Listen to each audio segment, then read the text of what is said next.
السلام علیکم ورحمۃ اللہ وبرکاتہ۔ الحمد للہ رب العالمین والصلاة والسلام علی رسولہ الکریم وعلی آلہ وصحبہ ومن سار علی نہجہ الی یوم الدین وسلم تسلیما کثیرا، اما بعد۔ ہم نے سابقہ درس اللہ تعالیٰ کے اس فرمان سے شروع کیا تھا، ما کان لنبی ان یکون لہ اسریٰ، آیت نمبر 67 یعنی 67 سے تو ان آیات کو دہراتے ہیں کہ اے نبی علیہ السلام یا ما کان لنبی، کسی نبی کے لیے لائق نہیں تھا ان یکون لہ اسریٰ کہ اس کے جنگی قیدی ہوں، یعنی قیدی بنائے دشمن کو، حتی یثخن فی الارض،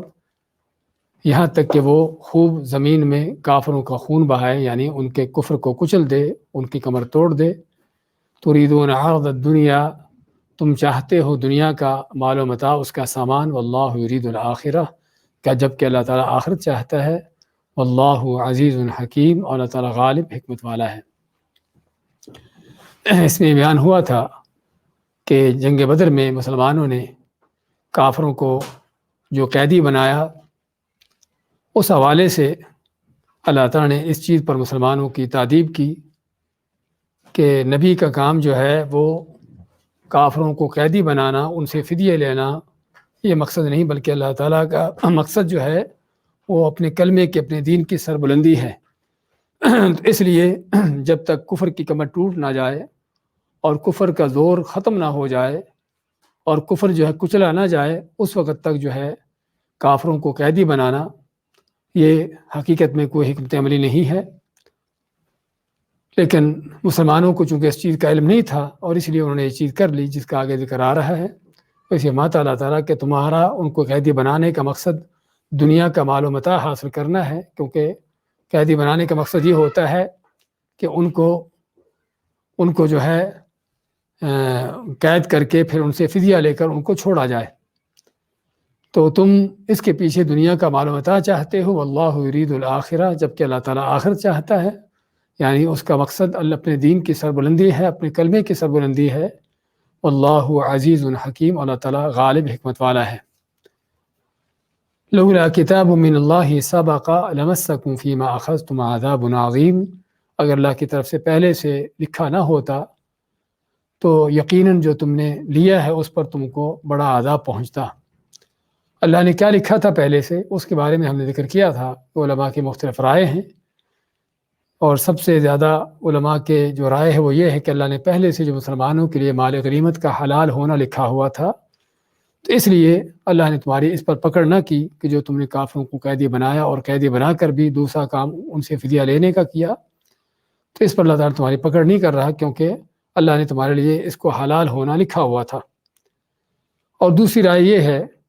کہ اس سے مراد وہ آیت ہے کہ جو اس سے پہلے سورہ محمد میں نازل ہو چکی تھی، فَإِذَا لَقِيتُمُ الَّذِينَ كَفَرُوا فَضَرْبَ الرِّقَابِ حَتَّى إِذَا أَثْخَنْتُمُوهُمْ فَشُدُّوا الْوَثَاقَ، کہ جب تمہاری کافروں سے مڑبھیڑ ہو تو خوب ان کی گردنیں مارو،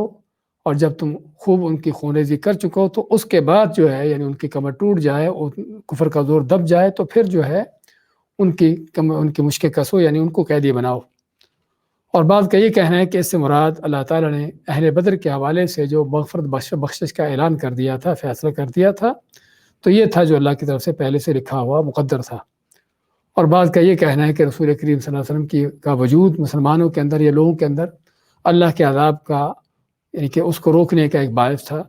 البتہ جو بھی ہے تو اللہ فرماتا ہے لولا کتاب من اللہ سبق، اللہ کی طرف سے پہلے سے اگر نہ لکھا ہوتا، لمسکم فیما اخذتم فیہ عذاب عظیم، کہ جو تم نے یہ کافروں کو قیدی بنا کر ان سے فدیہ لینے کا یہ فیصلہ کیا ہے، اس پر تم کو بڑا عذاب پہنچتا۔ اور ہم نے اس میں حدیث بیان کی تھی کہ رسول کریم صلی اللہ علیہ وسلم جب صحابہ سے مشورہ کیا اور صحابہ نے مشورہ یہی دیا کہ کافروں کو، ان قیدیوں کو جو ہے فدیہ لے کر چھوڑ دیا جائے، تو اس پر آپ ماتے ہیں کہ مجھے وہ عذاب پیش کیا گیا، حتیٰ کہ آپ ایک قریب درخت کی طرف اشارہ کرتے ماتے ہیں کہ اس درخت کے قریب تک میں اس عذاب کو دیکھا۔ فَكُلُوا مِمَّا غَنِمْتُمْ حَلَالًا طَيِّبًا، پس جو تم نے اپنے غنیمت میں سے حاصل کیا ہے اس کو کھاؤ تم، وہ حلال اور پاکیزہ ہے۔ تو اس میں مال غنیمت کے حلال ہونے کا بیان بھی آ گیا، اور خصوصاً سابقہ آیتوں کے نازل ہونے کے بعد صحابہ اکرام قیدیوں سے فدیہ لے کر ان کو چھوڑنے کا جو فیصلہ کیا تھا اس پر پریشان تھے، نادم تھے، تو اس پر بھی اللہ تعالیٰ نے فرمایا کہ اب تم یہ غنیمت جو ہے، اور غنیمت کے اندر یہاں پر کافروں سے فدیہ لے کر چھوڑنے کا بھی ہے، تو اس کو تمہارے لیے حلال ہے، اس کو کھاؤ جو تمہارے حلال اور پاکیزہ ہے، جس سے پتہ چلا کہ مال غنیمت جو ہے وہ اللہ نے، رب کائنات نے اس کو حلال کیا ہے، کسی انسان کے حلال شدہ چیز نہیں ہے۔ اور اصل حلال وہی ہے جسے اللہ تعالیٰ حلال کر دے، اور اصل حرام وہ ہے جسے اللہ رب العالمین حرام کر دے۔ اور ہم نے حکمت بھی بیان کی تھی کہ کیا حکمت ہے مال غنیمت کے حلال ہونے کی، جبکہ کوئی کہہ سکتا ہے کہ ایک آدمی اس کا مال اس کا یعنی کہ اس کی ملکیت میں ہے، کیسے تم اس کے مالک بنتے ہو، کیسے تم اس کو اپنے قبضے میں لیتے ہو؟ تو اس کا جواب یہ دیا گیا تھا کہ اللہ کا دشمن کافر اللہ کا باغی ہے، رب کا سرکش ہے،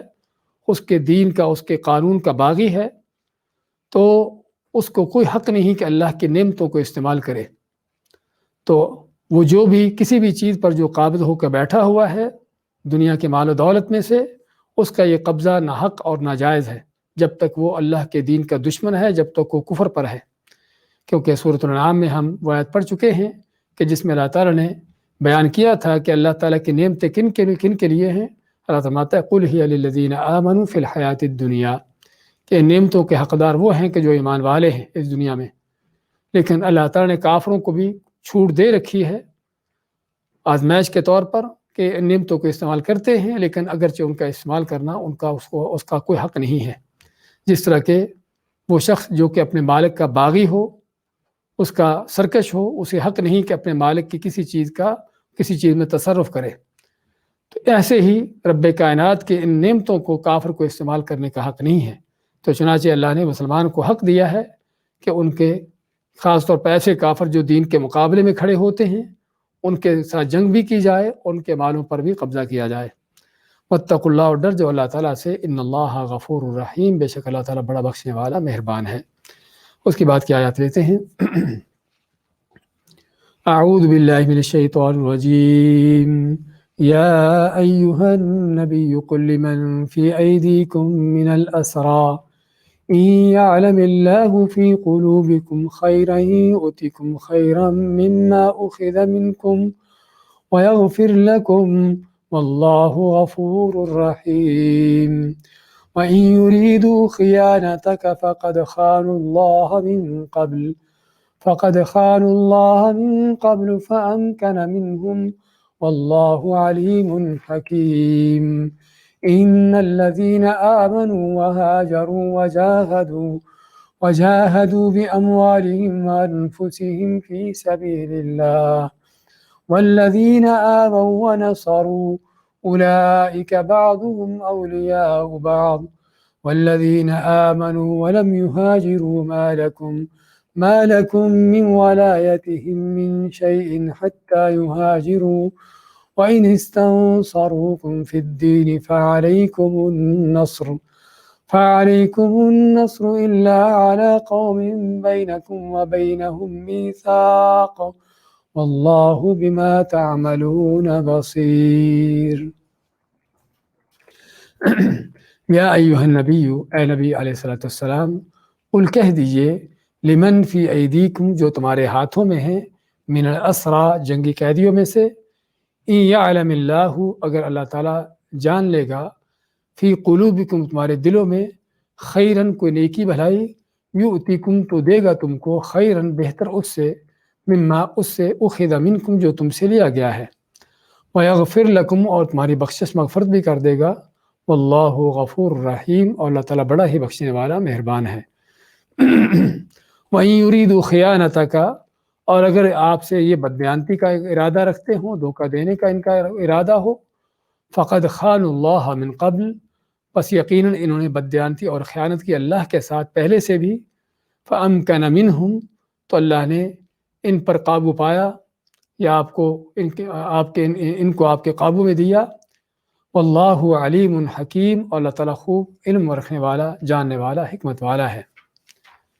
ان الذین آمنوا وہاجروا وجاہدوا باموالہم وانفسہم فی سبیل اللہ، بے شک وہ لوگ جو ایمان لائے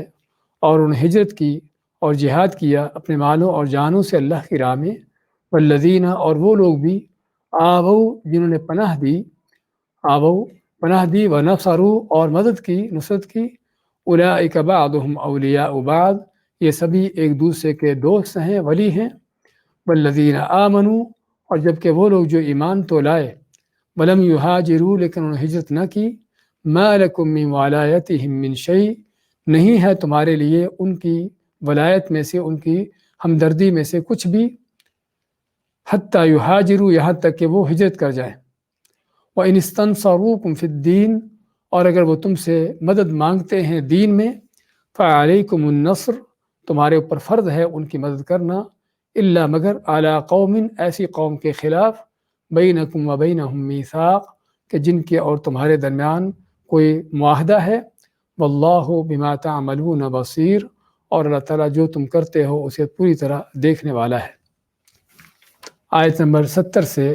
72 تک کی تلاوت اور ترجمہ پیش کیا گیا ہے۔ فرماتا اللہ تعالیٰ یا ایھا النبی قل من فی ایدیکم من الاسریٰ اے نبی علیہ السلام کہہ دیجئے جو آپ کے ہاتھوں میں قیدی ہیں جنگی قیدی ہیں ان سے کہہ دیجئے ان یعلم اللہ فی قلوبکم خیرا اگر جانے گا اللہ تعالیٰ تمہارے دلوں میں کوئی خیر و بھلائی یؤتکم تو دے گا تم کو خیرا مما اخذ منکم اس سے زیادہ بہتر جو تم سے لیا گیا ہے ویغفر لکم اور تمہاری بخشش بھی کر دے گا۔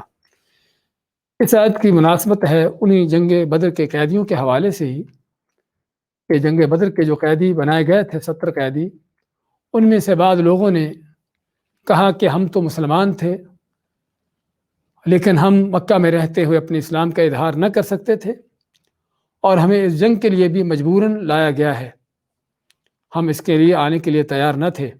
جس طرح کہ آپ صلی اللہ علیہ وسلم کے چچا عباس رضی اللہ تعالیٰ عنہ انہوں نے آپ سے یہ بات کہی کہ مجھے تو اس جنگ میں زبردستی لایا گیا ہے اور میں اس میں شریک ہونے کے لیے تیار نہ تھا اور میرا فدیہ جو ہے معاف کیا جائے، جہاں ان سے فدیہ طلب کیا گیا کہ فدیہ اپنا دو اور اپنے آپ کو چھڑاؤ، تو انہوں نے کہا کہ میں تو چونکہ مسلمان تھا میں تو جنگ میں جانے کے لیے تیار نہ تھا لیکن زبردستی لایا گیا ہوں تو میرا فدیہ جو ہے مجھے معاف کیا جائے۔ تو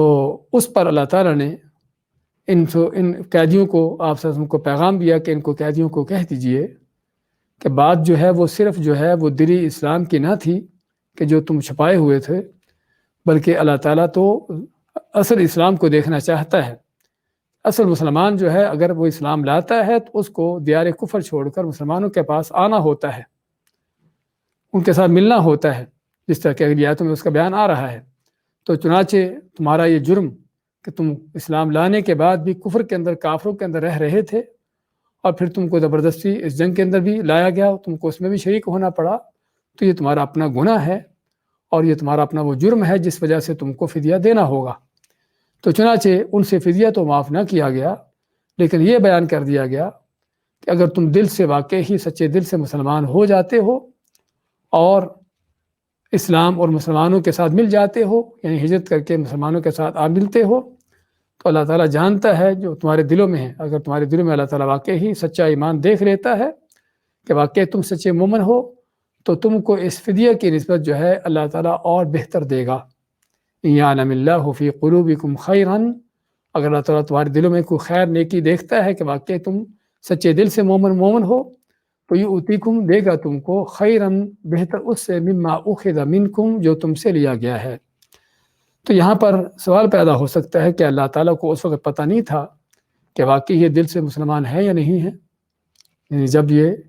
ان کو قیدی بنایا گیا تھا اور ان سے فدیہ طلب کیا گیا ہے تو کیا اس وقت اللہ تعالیٰ کو علم نہیں تھا کہ ان میں سے کون دل سے مسلمان ہے اور کون دل سے نہیں ہے؟ کیا ضروری ہے کہ بعد میں ہی ان کے ایمان کا اظہار ہو تو تب اللہ کو علم ہو؟ یہ بات نہیں، اللہ تعالیٰ تو ہر چیز کو ان کے پیدا کرنے سے بھی پہلے سے جانتا ہے، بلکہ آسمان و زمین کو پیدا کرنے سے بھی پہلے سے اللہ نے جب قلم کو پیدا کیا تو قلم کو پیدا کرنے کے بعد اس کو کہا کہ لکھ، تو قلم نے کہا کیا لکھوں؟ اللہ نے فرمایا کہ ہر وہ چیز لکھ دے جو قیامت تک ہونے والی ہے۔ تو اللہ تعالیٰ تو ہر چیز کو پہلے سے ازل سے جانتا ہے۔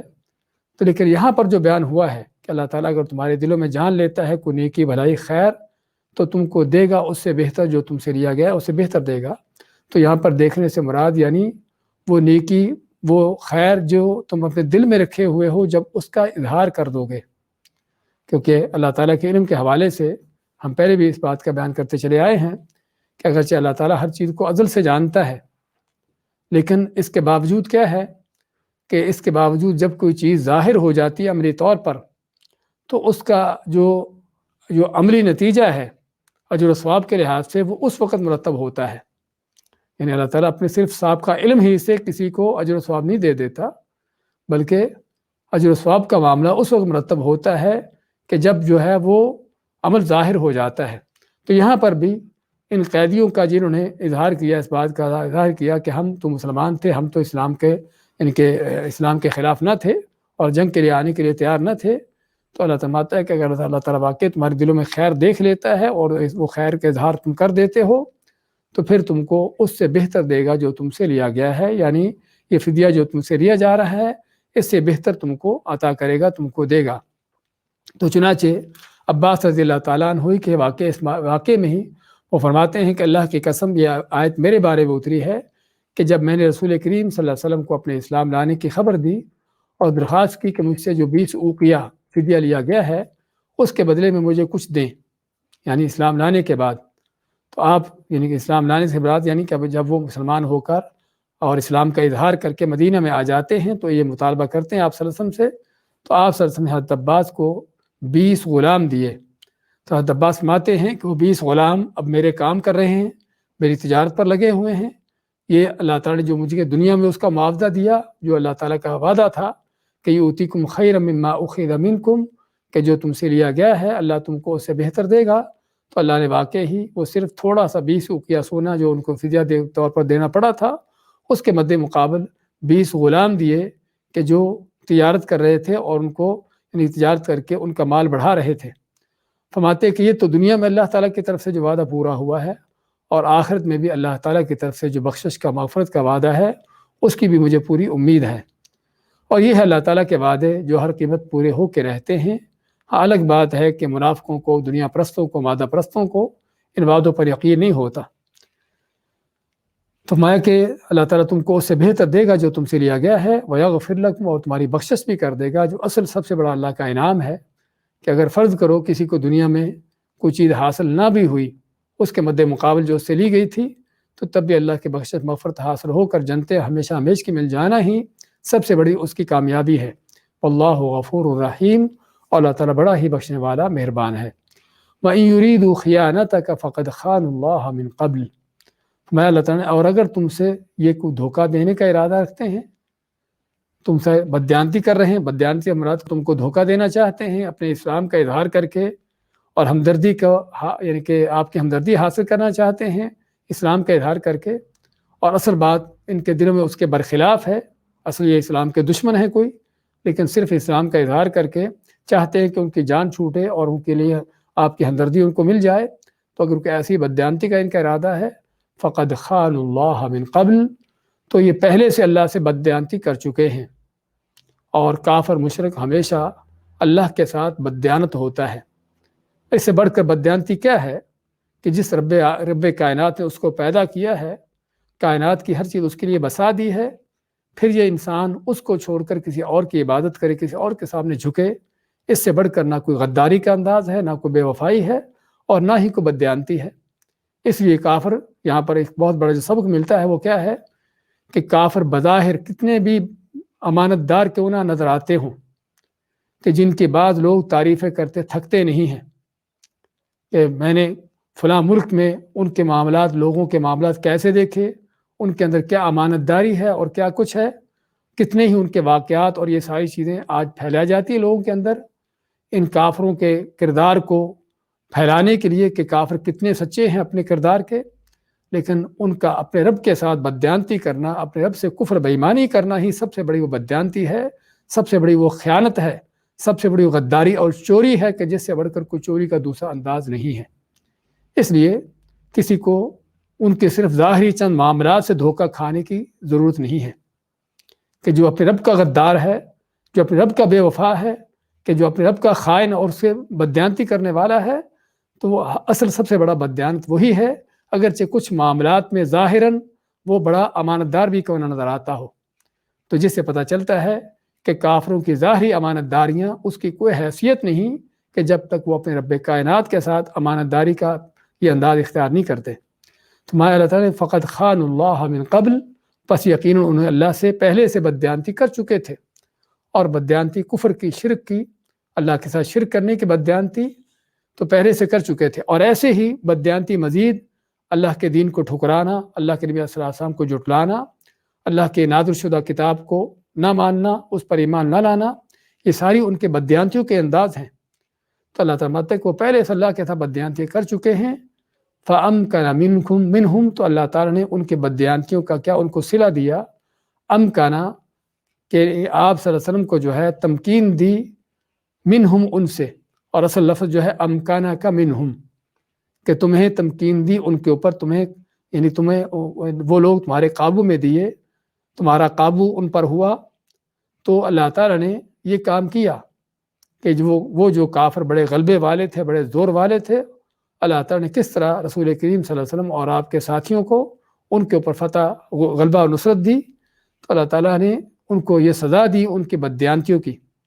تو مقصد کیا کہنے کا کہ اگر آئندہ سے بھی اس طرح کے دعوے کر کے، اسلام کے دعوے کر کے آپ کو کوئی دھوکہ دینا چاہتے ہیں تو اس سے بھی آپ کو پریشان ہونے کی ضرورت نہیں ہے، کہ یہاں معاملہ اس رب کائنات کے ساتھ ہے کہ جو اوپر کے صرف حالات نہیں بلکہ دلوں کو دیکھتا ہے۔ تو اگر وہ بددیانتی کا ارادہ رکھتے ہیں تو اللہ تعالیٰ نے جس طرح پہلے ان کو مار ماری ہے اور آپ کو آپ کے قابو میں ان کو دیا ہے، ان کی گردنیں آپ کے ہاتھ میں دی ہیں، اللہ تعالیٰ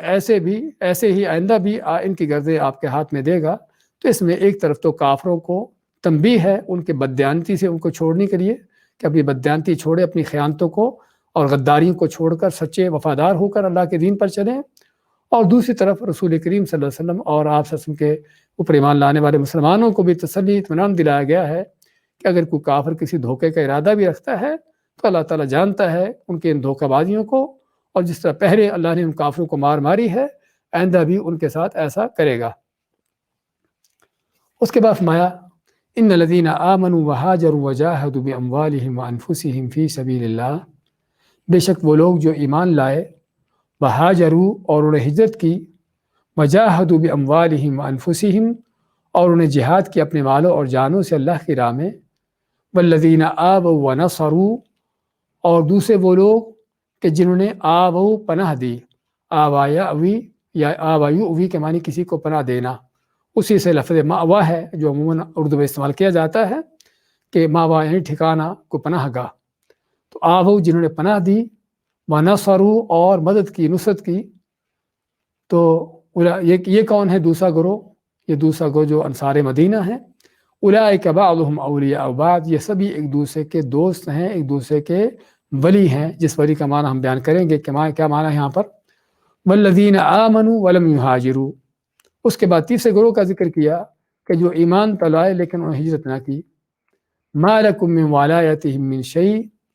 تو آپ کے لیے ان کی سرپرستی میں، ان کی دوستی میں کوئی آپ کے یہ کوئی حق نہیں، یا کوئی کسی وہ ان کے ساتھ کوئی دوستی نہیں، حتی یہاجروا، یہاں تک کہ وہ ہجرت کر جائیں، وَإِنِ اسْتَنصَرُوكُمْ فِي الدِّينِ، آیت کے آخر تک۔ تو اس آیت میں اللہ تعالیٰ نے مسلمانوں کے مختلف گروہوں کا ذکر کیا کہ جو اس وقت موجود تھے جب یہ آیت نازل ہو رہی تھی، تو ان میں 4 قسم کے بنیادی مسلمان تھے۔ ایک وہ مسلمان جو کہ مدینہ سے شروع میں ہی ہجرت کر کے آ گئے، السابقین الاولین یا مہاجرین الاولین کے نام سے جو جانے جاتے ہیں، جنہوں نے آپ صلی اللہ علیہ وسلم کی ہجرت سے پہلے ہی یا آپ کی ہجرت کے وقت جو ہے مدینہ کی طرف ہجرت کی، مکہ کو یا آس پاس کے علاقوں کو چھوڑ کر مدینہ پہنچے، تو یہ مہاجرین الاولین ہیں کہ کوئی شک نہیں کہ سب سے بڑا مرتبہ مقام ان لوگوں کا ہے جو سب سے افضل ہے۔ اس کے بعد جو مرتبہ مقام ہے وہ انصار مدینہ کا ہے، جس کا اللہ تعالیٰ مطلب الذین آووا ونصروا، اور دوسرے وہ لوگ جنہوں نے پناہ دی اور نصرت کی، مدد کی، تو اس سے مراد مدینہ کے انصار کہ جنہوں نے ان مہاجرین کے لیے اپنے دروازے کھولے اور اپنی ہر طرح کے معاملات میں ان کو شریک کیا اور ہر طرح سے ان کی مدد کی، ان کو پناہ دی، ٹھکانہ دیا۔ تو یہ دوسرا گروہ۔ اور تیسرا گروہ کہ والذین آمنوا ولم یہاجروا، کہ وہ لوگ بھی کہ جو ایمان تو لائے لیکن انہوں نے ہجرت نہ کی، یعنی مکہ میں چاہے جس طرح کہ عباس کے بارے میں ہم ذکر کر رہے تھے کہ ایمان لا چکے تھے لیکن مکہ میں ہی بیٹھے رہے، کافروں کے درمیان ہی، مشرکوں کے درمیان ہی. اور ایسے بھی اور بھی کئی لوگ تھے جو مکہ کے علاوہ بھی اور علاقوں میں تھے، تو وہ مسلمان ہونے کے باوجود بھی اپنے علاقوں میں بیٹھے رہے، انہوں نے اپنے علاقوں کو نہ چھوڑا، جس کی ہم تفصیل بیان کریں گے کہ ان کا یہ کرنا کیسا تھا. یہ تیسرا گروہ. اور چوتھا گروہ ان مہاجروں کا کہ جنہوں نے ہجرت تو کی لیکن صلح حدیبیہ کے بعد، یعنی کافی دیر سے، صلح حدیبیہ کے بعد، جب کہ یعنی اسلام کو غلبہ حاصل ہو چکا تھا اور کفر کی طرف سے وہ بڑے بڑے خطرات ٹل چکے تھے، تو اس وقت انہوں نے ہجرت کی. تو ظاہری بات ہے ان لوگوں کا اس وقت اسلام لانا اور اس وقت ان کا ہجرت کرنا اس کے یعنی اس برابر نہ تھا جو پہلے سے اسلام لا چکے اور ہجرت کر چکے، جیسا کہ اللہ تعالیٰ نے سورۃ الحدید میں اس کا ذکر کیا ہے کہ یہ ان کے برابر نہیں ہو سکتے. تو اس طرح سے 4 مسلمانوں کی اقسام تھی، یا 4 مسلمانوں کے یعنی کہ گروہ تھے، یعنی کہ اپنے ہجرت کے یعنی کہ اس میں ابتدا کرنے میں یا تاخیر کرنے کے حوالے سے، یا ہجرت نہ کرنے کے حوالے سے، یا مدینہ کے لوگ جو کہ انصار کے نام سے جانے جاتے ہیں. تو اس آیت میں اللہ تعالیٰ ان کا ذکر کرتے فرماتا ہے کہ بے شک وہ لوگ جو ایمان لائے اور انہوں نے ہجرت کی. اور ہجرت کے بارے میں ہم ذکر کر چکے ہیں پہلے بھی کہ اللہ کے دین کی خاطر، صرف دین کی خاطر، دین کو بچانے کے لیے، دین کو قائم کرنے کے لیے اپنے گھر بار کو چھوڑنا اور ایسی جگہ پر جانا کہ جہاں پر جا کر اللہ کے دین کو قائم کیا جا سکتا ہو، اس پر آدمی چل سکتا ہو، یہ ہجرت ہے کہ جو کہ اسلام کے عظیم ترین مقاصد میں سے ہے اور بہت فضیلت کا عمل ہے. تو وہ لوگ جنہوں نے ہجرت کی اور جہاد کیا اپنے مالوں اور جانوں سے اللہ کی راہ میں، کیونکہ ہجرت کرنے کے بعد اگلا مرحلہ جو ہے وہ اللہ کے دین کے غلبے کے لیے کام کرنا ہے، نہ کہ ہجرت کر کے اگر کوئی پرامن علاقہ مل گیا ہے تو وہاں پر جا کر مزے سے بیٹھ جانا، یہ بھی مسلمان کا کام نہیں. بلکہ مسلمان وہی ہوتا ہے کہ اگرچہ اس کو اپنے ملک اور اپنے وطن چھوڑنا پڑے اپنے دین کی خاطر، لیکن جہاں پر چھوڑ کر جاتا ہے وہاں پر جا کر پھر اللہ کے دین کے غلبے کے لیے وہ کھڑا ہوتا ہے. تو اس لیے ہجرت کے بعد اگلا ان کا کام جو ہے اللہ کی راہ میں جہاد، اپنی جانوں اور مالوں اور جانوں کے ساتھ، کہ جو دونوں ہی جہاد کے اہم ترین اس کے ذرائع میں سے، اس کے وسائل میں سے ہیں. والذین آووا ونصروا، اور یہاں پر فی سبیل اللہ کا لفظ اس بات کی بار بار تنبیہ کرتا ہے کہ ہجرت بھی اللہ کی راہ میں ہو تبھی اس کی فضیلت ہے، اور یہ جہاد بھی جب اللہ کی راہ میں ہو، اب مال و جان کا اللہ کی راہ میں صرف کیا جا رہا ہو تبھی اس کی فضیلت ہے، ورنہ اس کا کوئی اجر نہیں اور نہ اس کا کوئی مقام ہے. تو والذین آووا ونصروا، اور دوسرے وہ لوگ جو مدینہ میں آباد تھے، مدینہ کے انصار، جنہوں نے ان مہاجروں کے لیے اپنے گھروں کے دروازے کھولے اور ان کو پناہ دی اور ان کی مدد کی. پناہ دینا تو واضح ہے کہ مدینہ میں ان کو پناہ دی، اور مدد کرنے کا انداز بھی کہ نبی کریم صلی اللہ علیہ وسلم اور آپ کے ساتھ آنے والے مسلمان مہاجرین جو ہیں ان کے ساتھ ہے، ان کی مدد کرنا اللہ کے دین کے غلبے کے لیے اور دین کے نافذ کرنے کے لیے، ان کا ہر طرح سے اپنے جان و مال ہر چیز کو قربان کرنا. اور اس لیے ان کو انصار کا نام دیا گیا، انصار نصرت سے، کہ نصرت کرنے والے، مدد کرنے والے. اور یہ حقیقت میں بہت بڑا مقام ہے، اگرچہ یہ ہجرت کے مقام کے بعد ہے. ہاں، سب سے افضل جو عمل ہے وہ ہجرت کا ہے، اور اس لیے نبی کے صلی اللہ جس طرح کہ صحیح بخاری کی حدیث ہے کہ اگر ہجرت نہ ہوتی تو میں انصار میں سے ایک شخص ہوتا. اس کا معنی کیا ہے کہ ہجرت کا عمل جو ہے وہ، یا مہاجرین جو ہے وہ انصار سے زیادہ افضل ہیں. اور کوئی شک نہیں کہ ہجرت کا عمل بھی مدینہ والے انصار ان لوگوں کی نسبت زیادہ مشکل ہے کہ اپنے وطن کو، اپنے گھر بار کو، اور بلکہ اپنے مال و دولت کو بھی، اپنے کاروبار، ہر چیز کو چھوڑنا اللہ کے دین کی خاطر. اور جب کہ مدینہ کے انصار اگرچہ انہوں نے مدد کی، نصرت کی، اپنے گھر کھولے آنے والوں کے لیے، لیکن اپنے گھروں میں تھے، ان کو اپنے گھر نہیں چھوڑنا پڑے. تو اس لحاظ سے، عمل کے لحاظ سے بھی دیکھا جائے تو پتہ یہ چلتا ہے کہ واقعی ہجرت کا عمل جو ہے وہ صرف خالی نصرت کرنے سے، مدد دینے سے زیادہ بہتر اور افضل ہے. تو اس لیے انصار کے بعد، مہاجرین کے بعد جو دوسرا مرتبہ ہے وہ انصار کا آتا ہے. اللہ تعالیٰ نے اولئک بعضهم اولیاء بعض، کہ یہ جو ہیں ایک دوسرے کے اولیاء ہیں. ولی کا لفظ جو ہے عربی میں اس کے کئی معنی ہیں، اور یہاں پر انہی مختلف معنی کا یہاں پر وہ مراد ہے. تو ولی کا لفظ جو ہے دوستی کے لیے، حمایت کے لیے، مددگار ہونے کے لیے، کسی کی مدد نصرت کرنے کے لیے، اس کی حتیٰ کہ قرابت، اس کے لیے بھی لفظ استعمال ہوتا ہے. کسی کی قرابت ہو، رشتہ داری ہو دوسرے کے ساتھ، اس کے لیے بھی ولی کا لفظ استعمال ہوتا ہے. اور اسی طرح ولی کا لفظ جو ہے وہ سرپرستی کے لیے بھی استعمال ہوتا ہے، جو عام طور پر ولائی کا لفظ استعمال کیا جاتا ہے. اور خصوصاً نکاح کے معاملے میں ولی ہوتا ہی سرپرست ہے۔ تو یہ مختلف جو ولی کے معنی ہیں۔ تو یہاں پر ولی سے مراد کیا ہے کہ اللہ تعالیٰ جو فرماتا ہے کہ وہ ایک دوسرے کے ولی ہیں، کیا ایک دوسرے کے دوست ہیں؟ دوستی تو ہے ہی اسلام اور دین کی وجہ سے۔ ایک دوسرے کے حمایتی ہیں، وہ حمایت بھی موجود ہے، چاہے وہ مدینہ میں ہو، چاہے مکہ میں ہو، چاہے ایک جگہ پر ہو، مختلف جگہوں پر ہو، حمایت بھی ہے، دوستی بھی ہے، اور مدد بھی ایک دوسرے کی ہے، اور سرپرستی کے حوالے سے ایک دوسرے کے یعنی کہ سرپرستی کرنا، یہ بھی چیزیں آتی ہیں۔ لیکن یہاں پر جو ولایت کا خاص معنی ہے وہ ولایت ہے کہ جو ایک مسلمان کے وہ ایسا رشتہ ہے کہ جو ایک ریاست کا اپنے شہریوں کے ساتھ، اور شہریوں کا ریاست کے ساتھ، اور شہریوں کا پھر آپس میں ہوتا ہے۔ یعنی آپ کسی ملک کے باشندے ہیں، اس ملک کے باشندے اس کے شہری ہونے کے ناطے سے کیا ہے کہ آپ کے اوپر کچھ فرائض ہیں اپنے ملک کے حوالے سے، کہ آپ اس ملک کے قانون کی پابندی کرنا، اس ملک کے تحفظ کے لیے آپ کی کوششیں ہونا، کوئی ایسی چیز نہ کرنا جس میں اس ملک کا نقصان ہو، اس کے دفاع کے حوالے سے پوری طرح ہر طرح کی کوششیں ہوں۔ تو یہ ایک شہری کا فرض بنتا ہے ملک کے حوالے سے، ریاست کے حوالے سے۔ ہاں، ریاست کی ذمہ داری کیا ہے؟ ہاں، ریاست کی ذمہ داری ہے کہ اس شہری کی سرپرستی کرے، اس کی حفاظت کرے، اور اس کے لیے ہر طرح کے امن مہیا کرے۔ ہاں، یہ ریاست کی ذمہ داریاں ہیں، حتیٰ کہ اس کے مالی معاملات میں بھی، اس کے ان چیزوں کے اندر بھی اس کی مدد کرے۔ اور پھر ریاست کے رہنے والے شہری جو ہیں ان کے آپس میں ایک دوسرے کے ساتھ تعلق۔ تو یہ وہ ولایت کا یا مراد ہے یہاں پر جو یعنی کہ ولایت کا ذکر کیا گیا ہے کہ وہ ایک دوسرے کے ولی ہیں۔ اگرچہ یہاں پر ولایت کا معنی یہ بھی ہو سکتا ہے کہ وہ ایک دوسرے کے وارث ہیں، جس طرح کہ اسلام کے شروع میں نبی کریم صلی اللہ علیہ وسلم نے جب انصار اور مہاجرین کے درمیان مواخات، بھائی چارہ کروایا، اور ایک دوسرے کے ان کو بھائی ویسے تو اسلام کی نظر میں تھے ہی، اسلام کے رشتے کی بنیاد پر تھے ہی، لیکن ہر شخص کو دوسرے کے ساتھ خاص طور پر ایک تعلق جوڑا کہ جس وجہ سے وہ خصوصی ان کا رشتہ قائم ہوا، جس طرح کہ سعد بن ابی وقاص کا تعلق قائم کیا سعد بن ربیع کے ساتھ۔ تو اس طرح سے یعنی کہ یا عبد الرحمن بن عوف رضی اللہ تعالیٰ عنہ کا تعلق قائم کیا سعد بن ربیع کے ساتھ۔ تو اس طرح سے یعنی ایک انصاری اور ایک مہاجر کا آپس میں ان کے تعلقات قائم کیے، جس کو ہم مواخات کے نام سے جانتے ہیں، کہ جو اسلام کے رشتے سے بڑھ کر ایک مزید تعلق تھا ان کا آپس کا۔ اور اس تعلق کی بنیاد پر کیا تھا؟ اسلام کے شروع میں حتیٰ کہ اگر کوئی میں سے فوت ہو جاتا اور اس کے فوت ہونے والے کے وارث نہ ہوتے تو یہ اس کا وارث بن جاتا۔ یعنی یہ ولایت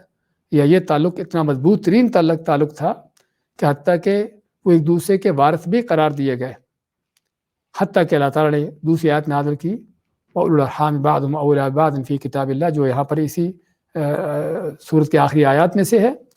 تو اللہ تعالیٰ اس میں پھر اولو الارحام کو جو رشتہ دار ہیں ان کو جو ہے وارث بنا دیا، اور جو صرف دوستی کی بنیاد پر اور صرف مواخات کی بنیاد پر جو تعلق قائم کیے گئے تھے اس کو یعنی اس وراثت کو ختم کر دیا۔ تو یہ بات کر رہے تھے کہ ولایت کا معنی تو، لیکن یہاں پر جو ولایت ہے اللہ عالم وہ یہی ہے کہ وہ ولایت جو ایک آدمی کی، ایک شہری کی ریاست کے ساتھ ہوتی ہے، ریاست کی شہری کے ساتھ ہوتی ہے، اور شہریوں کی وراثت کے رہنے والے لوگوں کی آپس میں ایک دوسرے کے ساتھ ایک ملک میں ایک جگہ پر رہنے اس کے ناطے سے ہوتی ہے۔ تو اس حوالے سے اللہ فرماتا ہے کہ یہ مہاجرین اور یہ انصار کہ جو ایمان کے رشتے میں منسلک ہے، اور اسی لیے وہ ایک جگہ پر اکٹھے بھی ہوئے ہیں۔ مہاجر اپنے وطن چھوڑ کر مدینہ پہنچے اور مدینہ کے انصار نے ان کے لیے اپنے گھر کے دروازے کھولے ہیں، تو یہ سبھی ایک دوسرے کے ولی ہیں، ایک دوسرے کے اس انداز سے سرپرست ہیں، ایک دوسرے کے ہمدرد، اور ایک دوسرے کے ان کا یہ تعلق ہے۔ والذین آمنوا، کیونکہ یہ تعلق ہمیں کہاں سے پتہ چلتا ہے؟ بعد والے جملے سے، کیونکہ بعد والے جملے میں کچھ وہ لوگ جو ایمان ہی والے ہیں، ایمان لانے والے ہی ہیں، لیکن ان کے ساتھ یہ تعلق نہیں رکھا گیا، اور ان کا تعلق دوسرا رکھا گیا۔ وہ کیا ہے؟ فرمایا والذین آمنوا، اور جبکہ وہ لوگ جو ایمان تو لائے، ولم یہاجروا، لیکن انہوں نے ہجرت نہ کی، ما لکم من ولایتہم من شیء، تو تمہارے لیے ان کی ولایت میں سے کچھ نہیں، یعنی تم بالکل ان کے ولی نہیں ہو۔ تو یہاں پر کیا ایک مسلمان اگر دوسرے ملک میں رہتا ہے اور دوسرے ملک میں رہنے والا کافر ملک میں ہے تو یہ مسلمان اسے بائیکاٹ کرے گا؟ نہیں، بائیکاٹ نہیں کرے گا، اسے دشمنی کرے گا، نہ دشمنی کرے گا۔ لیکن کیا ہے کہ وہ ولایت کہ جو ایک دوسرے کی ہمدردی کی ہو، ایک دوسرے سے محبت اور ایک دوسرے کا مواخات کا جو انداز ہے، وہ چیز جو ہے وہ یہاں پر نہیں ہوگی۔ اس لیے فرمایا کہ وہ لوگ جو ایمان تو لائے لیکن انہوں نے ہجرت نہ کی، اپنے ملکوں اپنے علاقوں میں ٹھہرے رہے، کفر کے درمیان جو رکے رہے، تو اللہ ماتا ہے کہ تمہارے لیے ان کی ولایت میں سے کوئی حصہ نہیں، تم ان کے کسی لحاظ سے ان کے ولی نہیں ہو، ان کے ساتھ تمہاری اس لحاظ سے کوئی دوستی نہیں ہے۔ تو یہاں پر ہمیں معلوم ہوا کہ کفر کے ملک کے اندر کافروں کے درمیان رہنا، اس کی کیا کیا قباحتیں ہیں۔ ہاں، سب سے پہلی قباحت تو یہ ہے کہ اللہ تعالیٰ نے اس آیت کی روح سے ان مومنوں کا، مسلمانوں کا آپس کا وہ جو ولایت کا تعلق ہے وہ ختم کر دیا، اور یہ تعلق ختم ہو جانا ہی بہت بڑی سزا ہے ان لوگوں کے لیے، اور بہت بڑی قباحت ہے ان لوگوں کے لیے کہ جو کافروں کے درمیان رہتے ہوں۔ اور مزید جو یہ کہ یہ سزا ان کو کیوں ملی، کیونکہ ان کا کفر کے درمیان رہنا اور کافروں کی غلامی میں رہنے کے اس پر قناعت کر جانا کہ ٹھیک ہے جس حالت میں بھی ہے دنیا زندگی گزر رہی ہے، کھا پی رہے ہیں،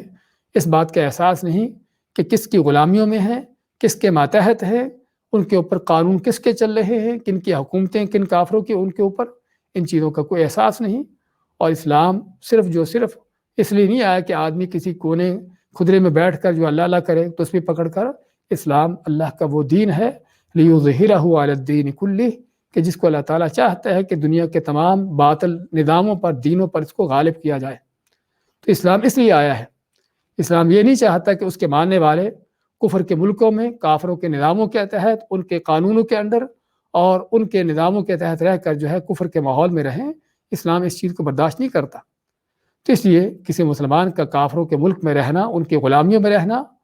اور کفر کے نظاموں کے تحت رہنا اسلام کو ہرگز ناگوار ہے۔ اور اسی لیے اللہ تعالیٰ نے سورۃ النساء میں ہم پڑھ چکے ہیں کہ ایسے لوگوں کے سخت وعید بیان کی ہے وہاں پر، ان الذین توفاہم الملائکۃ ظالمی انفسہم قالوا فیم کنتم قالوا کنا مستضعفین فی الارض، کہ وہ لوگ جن کو فرشتے اس حالت میں فوت کرتے ہیں کہ وہ اپنی جانوں پر ظلم کر رہے ہوتے ہیں، ان سے پوچھا جاتا ہے کہ تم اس حالت میں کیوں تھے، کیوں اس مظلومیت میں تھے، تو کہتے ہیں کہ ہم تو بڑے کمزور تھے، ہمارے پاس کوئی طاقت قوت نہ تھی کفر کے مقابلے میں۔ تو فرشتے کہتے ہیں کہ اللہ کی زمین وسیع نہ تھی کہ تم اس کفر کے ماحول سے نکل کر اللہ کی زمین میں ہجرت کرتے۔ تو اللہ تعالیٰ نے اس آیت میں ایسے لوگوں کے لیے جہنم کا ٹھکانہ ان کا بیان کیا ہے، جس سے معلوم ہوتا ہے کہ کفر کے ماحول میں رہنا بسنا کتنا بڑا جرم ہے۔ اور یہ جرم اسی لیے ہے کہ کفر کی غلامیاں برداشت کرنا، ان کی غلامیوں پر قناعت کر جانا، اور اپنے دین کو بچانے کے لیے اور دین کا تحفظ کے دین کا اظہار کرنے کے لیے ہجرت نہ کرنا۔ دل کے اندر کوئی اتنا جذبہ، اتنی قربانی نہ ہو کہ اپنے ملک، اپنا وطن، اپنے مال و دولت جو ہے چھوڑے جائیں اسلام کی دین کی خاطر، تو کوئی شک نہیں کہ بہت بڑا جرم ہے۔ اب یہاں پر اگر یہ جرم ہے کہ کفر کے ماحول کے اندر رہ کر صرف اپنی دنیا پرستی کی خاطر، دنیا داری کو بچانے کے لیے رہ جانا ہی اتنا بڑا جرم ہے، تو ان لوگوں کا کیا حال ہے کہ جو دوڑے لگا کر کافروں کے ملکوں میں جانے کی کوششیں کرتے ہیں اور وہاں کی نیشنلٹیاں لینے کی اور وہاں کے پاسپورٹ حاصل کرنے کی، ان چیزوں کی کوششوں میں لگے ہیں، اور ان کا کیا حال ہے؟ ہاں، ان کا حال اس سے بدتر ہے۔ اگر کافروں کے درمیان جو پہلے سے رہ رہا ہے مسلمان، اس کو وہاں رہنے کی اجازت نہیں، اور اگر رہتا ہے تو اللہ کے ہاں وہ مجرم ہے، اور اگر اسی حالت میں فوت ہوتا ہے تو اللہ ایسے لوگوں کو ان کا ٹھکانہ جہنم قرار دیتا ہے۔ تو ایسے لوگوں کا کیا انجام ہوگا کہ جو خود دوڑے لگا کر بھاگ کر کافروں کے ملکوں میں جانے کی کوششوں میں لگے ہیں، کس لیے؟ صرف دنیا کے چند مفادات حاصل کرنے کے لیے۔ وہاں پر ممکن ہے کہ مال و دولت کی فراوانی ہو، ممکن ہے وہاں پر کوئی ماحول معاشرے کے لحاظ سے کوئی یعنی آسانیاں ہوں، کہ دنیا کے لحاظ سے صرف چند چیزیں، لیکن یہ نہیں دیکھتے کہ وہاں پر جا کر دین کے انداز سے برباد ہوتا ہے، اخلاق و کردار کیسے بگڑتے ہیں، نسلیں کیسے تباہ ہوتی ہیں، اور اللہ اس کے رسول صلی اللہ علیہ وسلم کی کیا کیا نافرمانیاں ہوتی ہیں۔ نبی کریم صلی اللہ علیہ وسلم کا فرمان ہے، جیسا کہ ابو داؤد کی صحیح حدیث ہے، جریر میں عبداللہ فرماتے ہیں کہ نبی کریم صلی اللہ علیہ وسلم نے فرمایا، انا بریء من کل مسلم یقیم بین ظہرانی المشرکین، کہ میں ہر اس مسلمان سے بری ہوں کہ جو کافروں کے درمیان رہتا ہو، مشرکوں کے درمیان رہتا ہو۔ بری ہونے کا معنی کہ میرا اس سے کوئی تعلق نہیں ہے، اور میرا اس کے ساتھ اسلامی رشتے ناطے کے لحاظ سے کوئی اس کے ساتھ رشتہ ناطہ نہیں ہے۔ اور دوسری روایت میں یہ آتا ہے، من جامع المشرکین وسکن معهم فهو مثلهم، کہ جو مشرکوں کے ساتھ رہتا ہے بستا ہے تو آپ فرماتے ہیں کہ وہ انہی جیسا ہے، اور انہی جیسا وہ اپنے انجام کے لحاظ سے بھی ہے اور انہی جیسا دنیا کے اندر بھی ہو جاتا ہے۔ اور دیکھنے میں یہ چیز نظر آتی ہے آج کہ ان کافروں کے ملکوں کے اندر جا کے رہنے والوں کی تہذیب و تمدن، ان کے کلچر کیا ہے، کس انداز سے ان کے اخلاق، ان کا دین، ان کے کردار کس انداز سے بگڑے ہیں۔ اگر کوئی بوڑھوں میں سے کوئی جو جانے والا تھا ابھی تک اپنے دین پر کسی حد تک قائم بھی ہے تو اس کی نسلیں دیکھنے کی ضرورت ہے کہ اس کی نسلوں کا کیا حال ہے، کہ کس انداز سے اسی کفر کے اندر وہ گھل مل چکے ہیں، اس کی فسق و فجور میں پڑ چکے ہیں جس میں وہ ہیں، اور وہی حرام اور شراب خوریاں اور خنزیر سور کھانا اور سارے جرائم جو ان ماحول معاشروں کے اندر ہے ان کے اندر وہ بھی رچے بسے ہیں، اور ان کو کوئی اس طرح کی برائیاں ان کو نظر ہی نہیں آتی، بلکہ برائیاں نظر تو کیا آنا، بلکہ یہ کافروں کے وہ ایجنٹ تیار ہو رہے ہیں کہ جو مسلمانوں کے اندر آ کر ان کافروں کی تعریفیں کرتے ہیں، ان کافروں کے بڑے یعنی کہ روشن چہرے ان کے سامنے پیش کرتے ہیں مسلمانوں کے کہ اگر دنیا کا کوئی آئیڈیل ہے تو یہ کافر ہی ہے، تو اس سے بڑھ کر اسلام کی دشمنی کا اور انداز کیا ہوگا۔ تو حقیقت میں یہ جو بہت بڑا اس وقت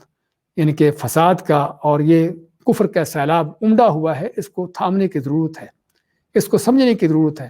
ہم بعض اوقات سمجھتے ہیں کہ جن ملکوں میں کوئی بد امنی کے معاملات ہیں، خانہ جنگیاں ہیں، جس طرح کہ سیریا، عراق وغیرہ کے علاقے ہیں، کہ وہاں کے لوگ اگر کوئی اور پہنچ گیا، کوئی فرانس، جرمنی یا جا کر ان کو جو ہے پناہ مل گئی تو ہم بڑے خوش ہوتے ہیں کہ وہاں امن و امان کی جگہ پر پہنچ گئے۔ یہ نہیں دیکھتے کہ اگر ان کے جسموں کو امن و امان مل گیا ہے تو ان کے دین، اخلاق و کردار کا کیا حال ہوگا۔ اگر دنیا کے چند دن ان کے بہتر ہو بھی جائیں گے تو ہمیشہ کی آخرت ان کی کیسے برباد ہو رہی ہے۔ تو حقیقت میں یہ بہت بڑا المیہ ہے، بہت بڑا ایک فتنہ ہے کہ جس کو سمجھنے کی ضرورت ہے۔ تو یہاں پر اللہ تعالیٰ نے ایسے ہی لوگوں کا حال بیان کیا ہے، یہاں پر تو ان کا حال بیان ہوا ہے کہ جو مسلمان ہو گیا،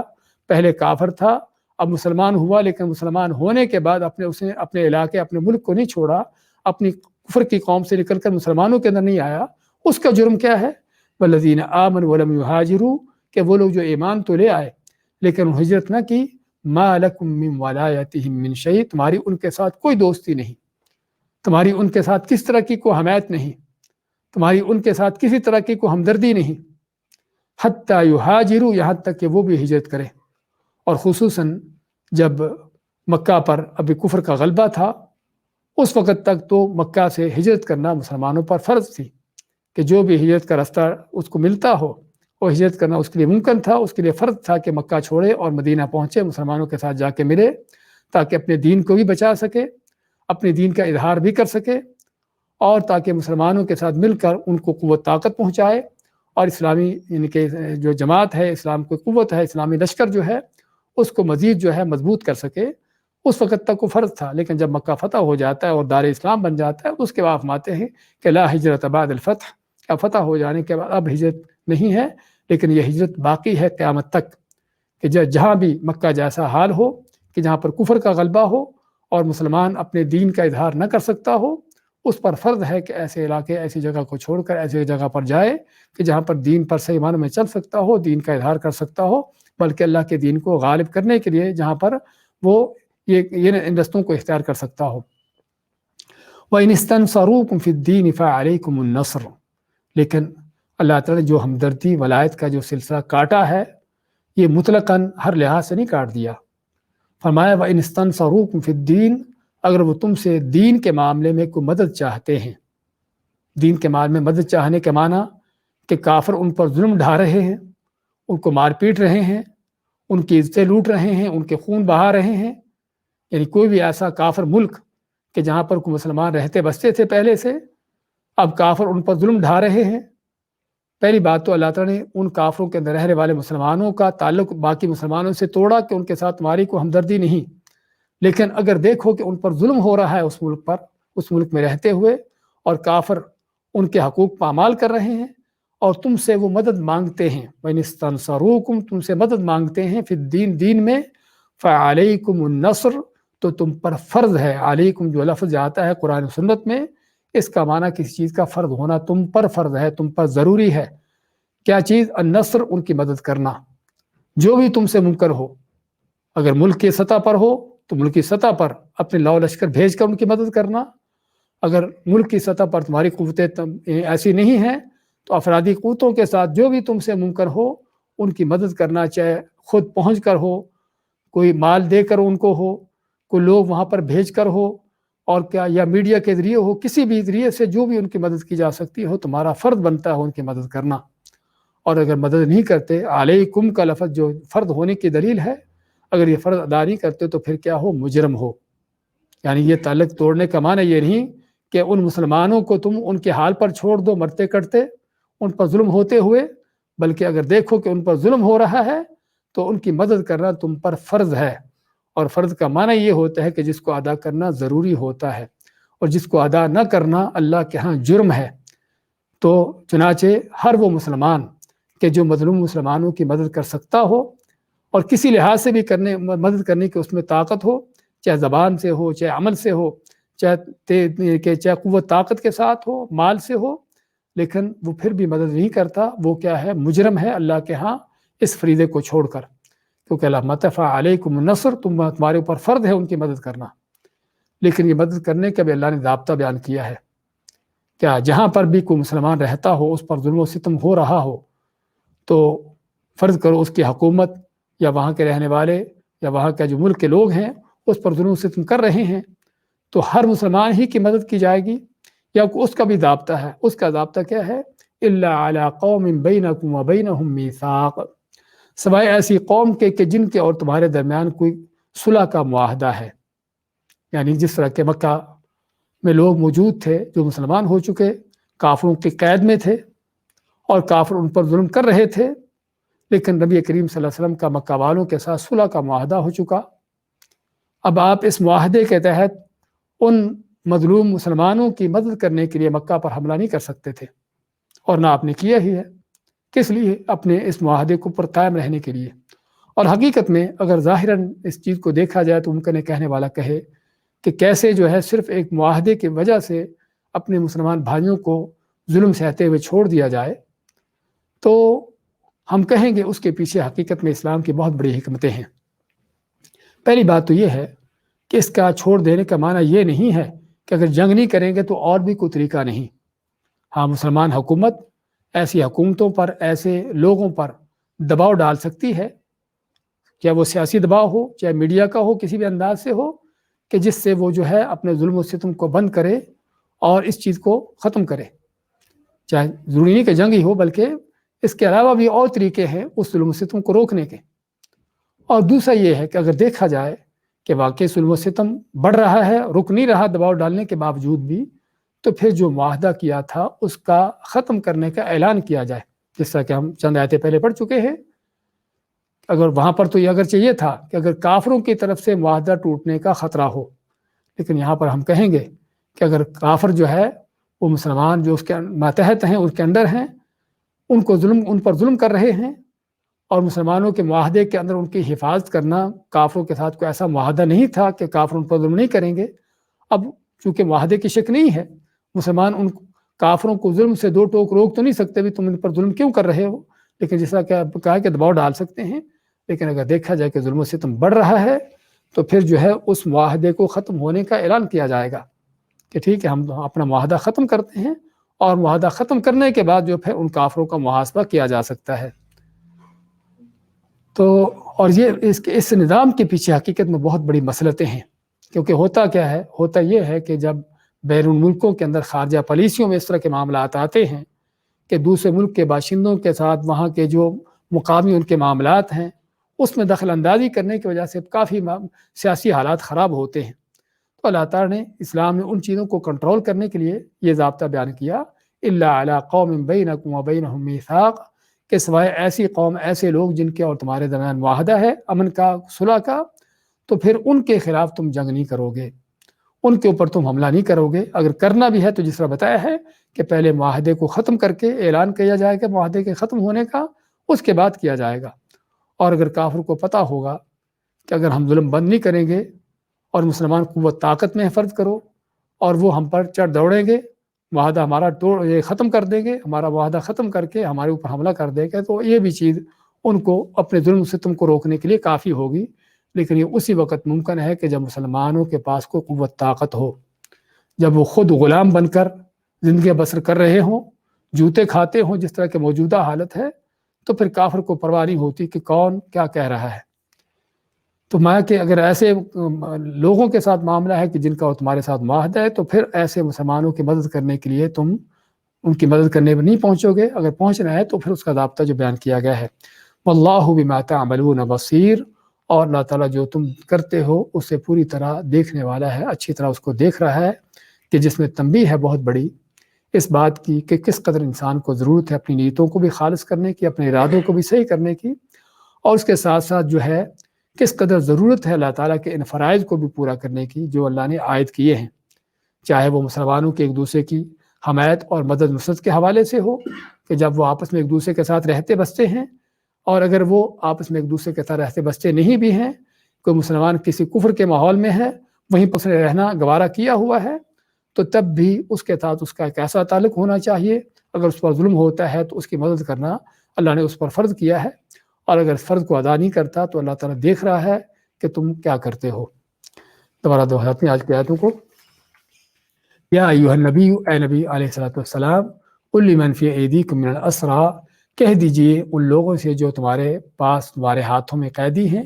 ان یعلم اللہ فی قلوبکم خیرا، اگر جانے گا اللہ تعالیٰ تمہارے دلوں میں کوئی خیر و بلائی کو نیکی، یؤتکم تو دے گا تم کو خیرا اس سے بہتر مما اخذ منکم جو تم سے لیا گیا ہے،